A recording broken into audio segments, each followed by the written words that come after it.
আজকে বলবো বাংলাদেশ বিদ্যুৎ উন্নয়ন বোর্ডে উপসহকারী প্রকৌশলী পদের পদোন্নতির নীতিমালা সম্পর্কে।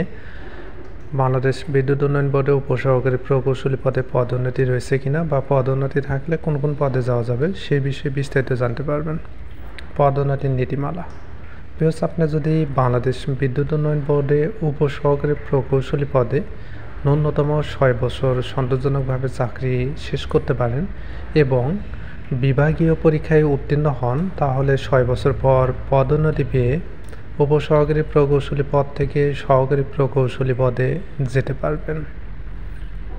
উপসহকারী প্রকৌশলী পদে 6 বছর সন্তোষজনকভাবে চাকরি শেষ করে বিভাগীয় পরীক্ষা উত্তীর্ণ হয়ে সহকারী পরিচালক বিদ্যুৎ পদেও যেতে পারবেন। এই ক্ষেত্রে যে পদের ভ্যাকেন্সি থাকবে সেই পদে আপনারা যেতে পারবেন। সহকারী প্রকৌশলী অথবা সহকারী পরিচালক দুইটি পদেই কিন্তু উপসহকারী প্রকৌশলী পদে 6 বছর সন্তোষজনকভাবে চাকরি এবং বিভাগীয় পরীক্ষায় উত্তীর্ণ হওয়ার মাধ্যমে যেতে পারবেন।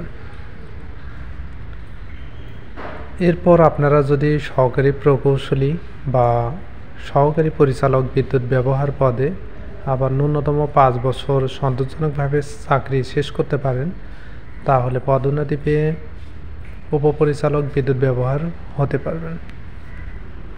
অর্থাৎ আপনি উপসহকারী প্রকৌশলী থেকে পদোন্নতি পেয়ে সহকারী প্রকৌশলী বা সহকারী পরিচালক হলেন।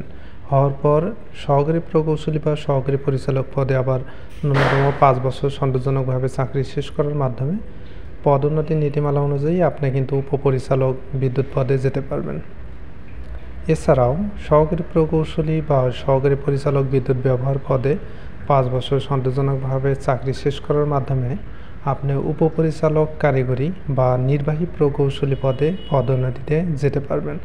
এক্ষেত্রে যে পদের ভ্যাকেন্সি থাকবে এবং যোগ্যতা অনুযায়ী সেই পদে আপনারা যেতে পারবেন। আপনারা তাহলে বুঝতেই পারলেন যে আপনি যদি উপসহকারী প্রকৌশলী পদে যোগদান করেন, তাহলে পদোন্নতি পেয়ে একটা সময় গিয়ে উপপরিচালক বা নির্বাহী প্রকৌশলী পদ পর্যন্ত আপনারা যেতে পারবেন। এটি কিন্তু বিশাল একটা সুযোগ। তো এই ছিল আজকের মতো। আপনাদের আরও কিছু জানার থাকলে কমেন্ট করবেন। ফার্স্ট টাইম আমার চ্যানেলে হয়ে থাকলে চ্যানেলটি সাবস্ক্রাইব করে পাশে থাকবেন। ধন্যবাদ।